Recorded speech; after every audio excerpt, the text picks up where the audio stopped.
This is Matthew Cratter from Trade University, and today I want to talk about the best way to store large amounts of Bitcoin, and we're going to be talking about something very special called multi-sig or multi-signature. For the background for this, you probably should watch my video from a couple days ago, the best ways to store small and medium amounts of Bitcoin, and in there I discuss the different places you can store your Bitcoin. The most important thing is not to keep it on an exchange or keep it in an app. It's very important to move it to your own wallet so you can control the private keys. So for small amounts, and I would say maybe up to $300, up to $500, this would be whatever you would normally store in your wallet or your purse. This would be more kind of spending change. I think it's appropriate to hold on a software wallet on your phone. And my two favorite wallets at this point are probably Muun, which is MUUN, and Blue Wallet. So you can hold that on your phone, either Android or iPhone. For medium amounts, I would say maybe up to about $10,000. What makes the most sense for this, as I talk about in that video, which I'll link to, is single sig storage, single signature storage, where you have one hardware wallet. I do like the Trezor, the Blockstream Jade, and the Coldcard, and this makes sense for up to about $10,000.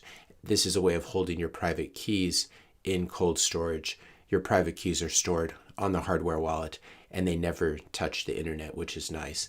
When you store your Bitcoin on a software wallet, on a hot wallet that's basically always connected to the internet as your phone is, you risk it possibly being hacked. And when you do sign transactions, your private keys are unveiled for a very short period of time there. And if an attacker hits you right then, they're able to steal it. But again, on a software wallet on your phone, maybe up to $300, $400. And then a single sig for up to, from call it $300 or $400 up to $10,000. You can store it on a single hardware wallet. Mike's Trophy Truck had a question: what happens if you have 10 Bitcoin, for example? Do you buy 10 hardware wallets and put each Bitcoin on a separate hardware wallet? Now, these hardware wallets are not cheap. They can cost anywhere from from $50 up to about $200. If you have 10 Bitcoin, you'd probably be able to afford 10 hardware wallets, obviously, but this becomes very, very inconvenient. If you store one Bitcoin on each of 10 hardware wallets, you end up with a lot of moving pieces and a lot of things that can get lost or compromised.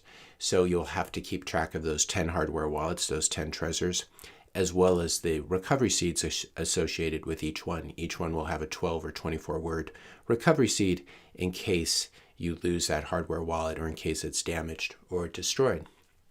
And so if you have 10 hardware wallets and 10 recovery seeds, this is basically 20 different things to keep track of properly. This is, I think this is a nightmare. I don't recommend it. It would work if you have lots and lots of locations to store this in, these various hardware wallets and the recovery seeds in, but I don't think it makes sense. And this is why there's this better solution, which is called multi-sig. So under single sig, which would be a software wallet where you just have one signature, or one hardware wallet where you're just signing with one set of keys, this would be single sig, where you only need a single signature to move your coins. And this is how Bitcoin works. For every UTXO, for every little piece of Bitcoin, there are private keys associated with them, which allow you to send or spend the Bitcoin. The better way to store large amounts of Bitcoin, as we've said, is multi-sig. Multi-sig stands for multi-signature. The most common that you'll probably hear about are 2 out of 3 multi-sig and 3 out of 5 multi-sig. So for example, the way 2 out of 3 multi-sig works is you will have different hardware wallets, preferably from different vendors, so that they don't collude against you. You'd have perhaps one Trezor hardware wallet, one Coldcard hardware wallet, and then under a collaborative custody model, which we're going to talk about, where a company helps you out with your multi-sig, you'd have an outside party that can sign for you.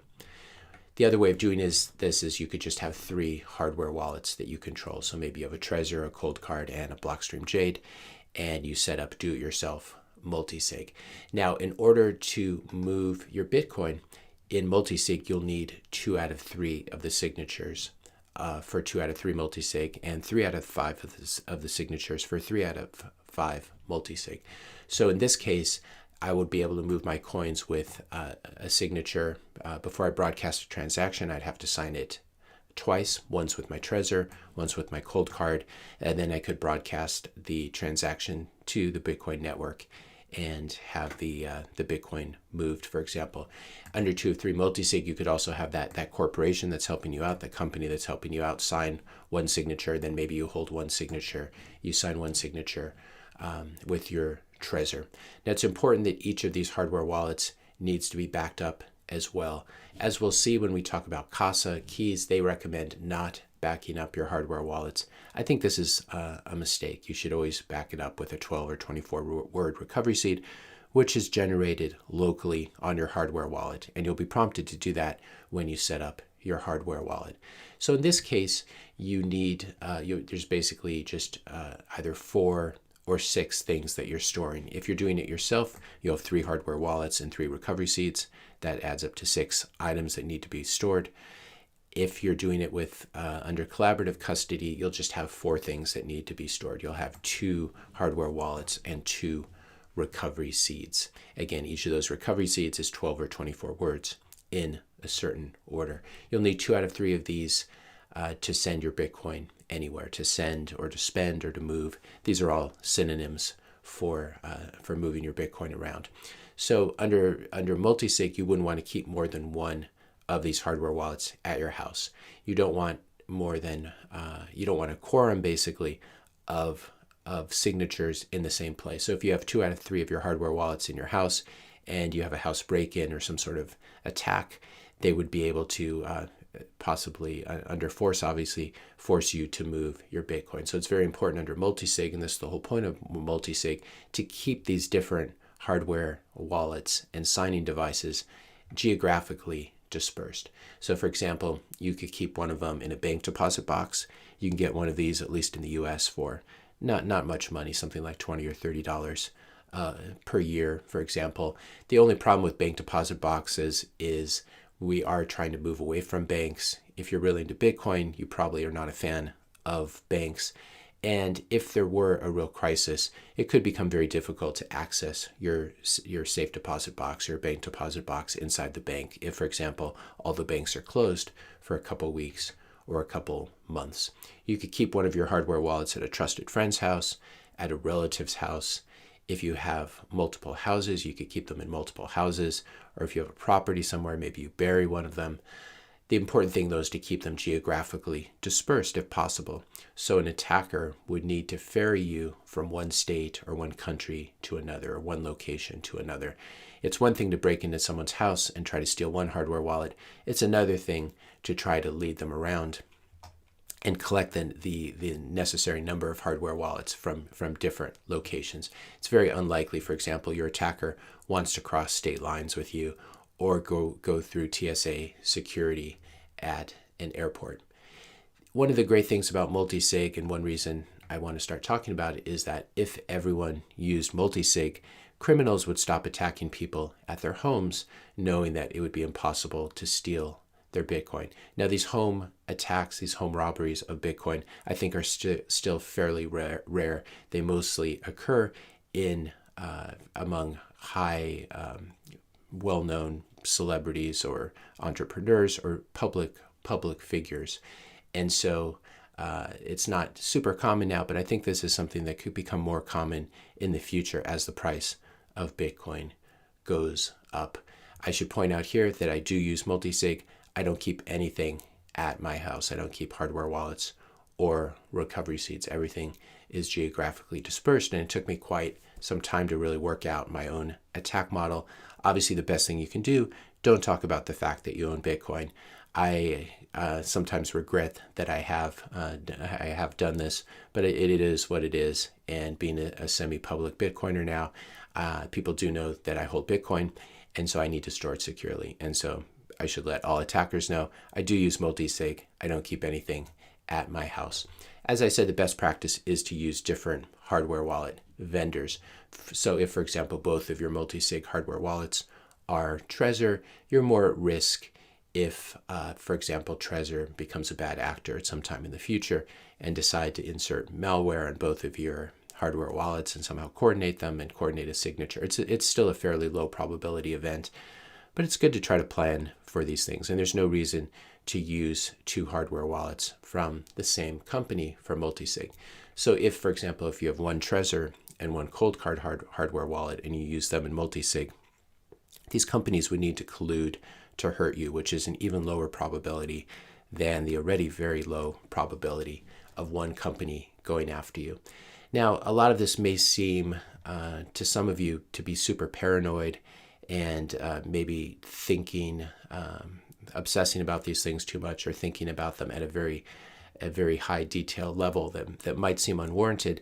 But just imagine what is going to happen to this whole ecosystem when one Bitcoin, instead of trading at 41,000, trades at 410,000 or 4 million or 40 million.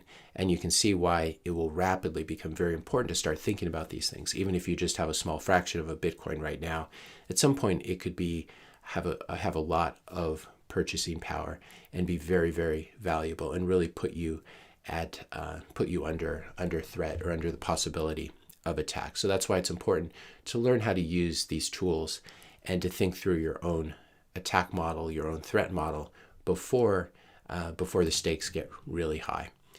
As I said, there are two different types of multisig. There's collaborative custody, where some company holds one or more keys. So if you're doing 2 out of 3 multisig, they'll hold one key. If you're doing 3 out of 5 multisig, they might hold 2 keys. And there are different ways of setting this up. You can really choose whatever combination you want. The other way would be do-it-yourself multisig, where you control all the keys yourself. Obviously, you keep them in different locations. Maybe you keep one with a lawyer, you keep one with an accountant, you keep one with one of your children, you keep one in a bank vault, etc. If you want to make it really easy and do collaborative custody, there are 2 leading companies in this space that I've tried out both of their services. I'm not being paid by either of them. None of these vendors that I talk about are paying me. So this is just my own experience. But I did think that Unchained has a very good product. Basically, you can set up a vault, or at least when I was using them, you could create a vault for free, and you basically add your 2 hardware wallets to it. Unchained Capital will have 1 key, and so they can sign for you as well. And these vaults, at least when I was trying them out, they were free, and then you'd only pay if you decide to use their signing services. And I think it was like $20 or something for them to sign. So in this way, you could keep one hardware wallet in your possession, keep another hardware wallet hidden away somewhere. And if you needed to move your coins, you could just contact Unchained through the website. They would provide a signature, you'd provide a signature, and you could move the coins. The important thing is Unchained Capital only holds 1 signature. They only hold 1 set of private keys. And as such, even if they were taken over by bad actors, they would not have the necessary quorum of 2 out of 3 keys to move your coins. The other nice thing about Unchained Capital is it looks like they do offer loans against your Bitcoin. So if you store your Bitcoin in one of their vaults, in one of their multi-sig vaults, which I said are free at the moment, you can leave them there, and then you can borrow against your Bitcoin at a later point in time.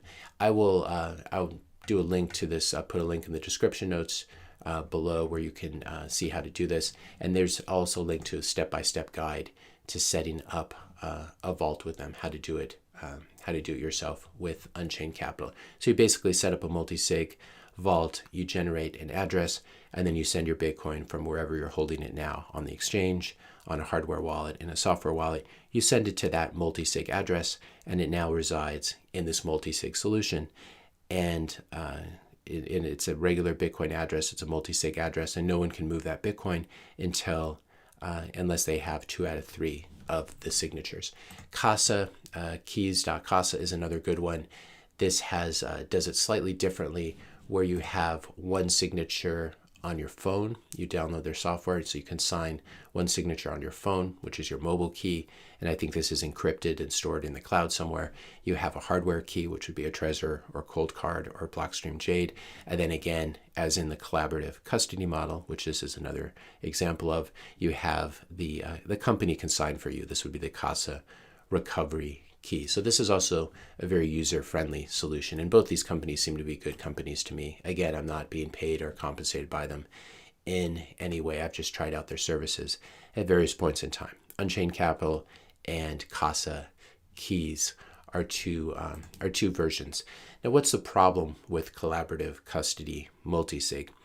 Two problems that I can think of is you will lose some privacy and some personal security.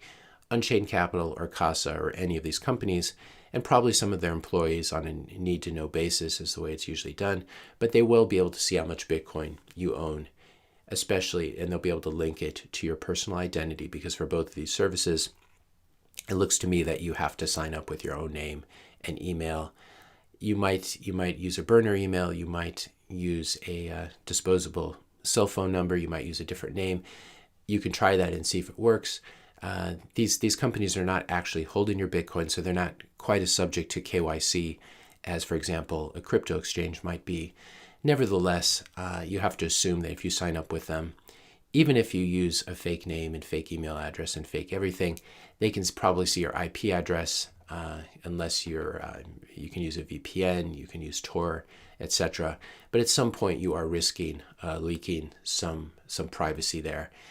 If you, the other piece is you'll be relying on using their node. So the only way you can interact with the Bitcoin network, the only way you can check your balance or send a transaction, receive a transaction, is using a node to interact with the Bitcoin network. So if you're not running your own full node, you are having to trust someone else's node. And in this case, you'll be relying on the Casa and Unchained nodes. And so you need to be able to trust that both companies, you need to be able to trust both companies and hope that their nodes don't get compromised or hijacked or somehow feed you false information. Now, once you have that multi-sig address, you can go to a public blockchain explorer. You want to do this over Tor so you don't link your IP address to your Bitcoin multi-sig address, but you can go to one of these like oxt.me, I believe it is. You can type in your multi-sig address, you can copy and paste it, and you can look up to confirm, at least using the oxt.me node, that you do in fact have as much Bitcoin sitting at that multi-sig address as Casa or Unchained tell you that you do. Right now, I would say Casa and Unchained are quite well-run companies. They seem perfectly honest to me, and so it makes sense. They have VC investors, they have other investors. They don't want to destroy their businesses by somehow cheating their customers. But there reaches a certain point where, let's say, their companies are valued at a couple $100 million or even a couple $1 billion, and they're holding or they have access to $10 billion worth of Bitcoin.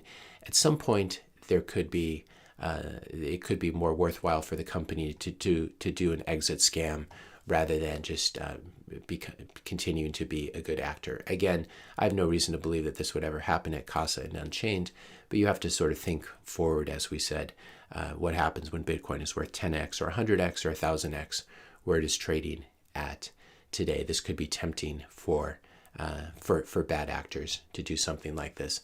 Again, they only have one key right now, but you can imagine a scenario where they, for example, they put in a fake node that gives you false information, and you sign the Bitcoin transaction, but you somehow send it to an address that's controlled by them. There are various permutations and combinations of this. So this is probably not a problem now, but could become a problem in the future, leaking a little bit of privacy and having slightly less security, both because you're trusting their website and you're trusting their the full nodes that they are running.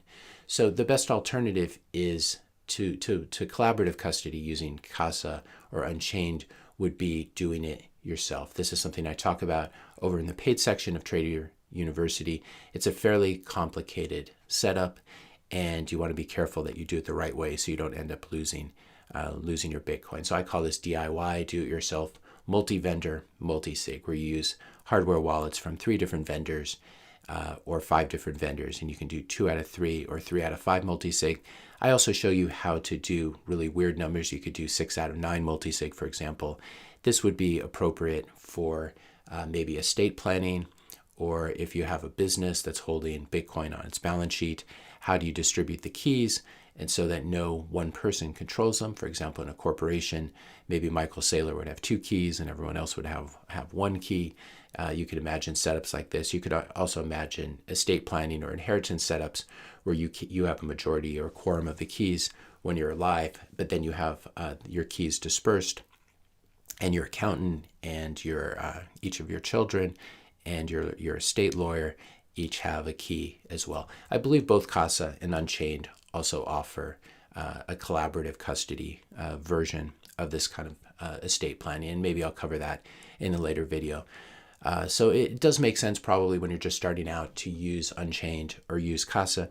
And then when you begin to hold even more Bitcoin, when you become really a hardcore Bitcoiner and you want to learn how to do this yourself in a really super private, super secure way where you don't have to trust anyone, where you're running your own node and where you set up the multi-sig solution yourself, then check out my Ultimate Guide to Bitcoin course. I have right now I have 2 lectures on how to do this. I call it the Ultimate Bitcoin Storage Solution. I teach you how to set up all your hardware wallets in the process, how to set up your own Bitcoin full node, and how to make them all talk to each other and integrate them. In addition, in this course, I also talk about how to buy Bitcoin anonymously and without KYC, which I know many of you have asked for and have been interested in. If you join Trader University Premium, you'll also get access to all of my trading courses, my Momentum Stocks course, my beginner's course to the stock market that really takes you from A to Z, as well as some courses on IPOs, trading options, momentum stocks, trading futures.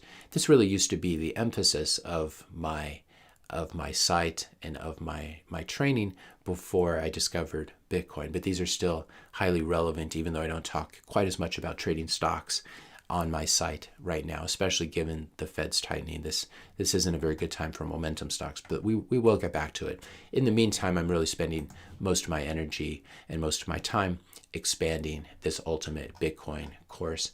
And watching this course will definitely make you a better hodler, because I talk a lot about the various forms of FUD surrounding Bitcoin, the various forms of attacks that can be levied against it, and how Bitcoin can survive them, as well as how to set up your own personal setup so that you're protected.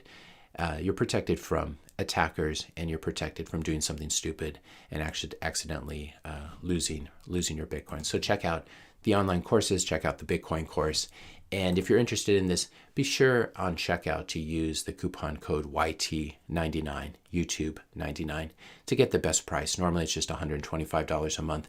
This will get you the access to all the courses, especially the Bitcoin course, for just $99 for 30 days access. If you found this video helpful, be sure to hit that subscribe and like button. Hit the notification bell if you want to be notified when I publish my next video. And let me know your questions and comments in the comment section below. Thanks a lot for watching, and I'll see you in the next video.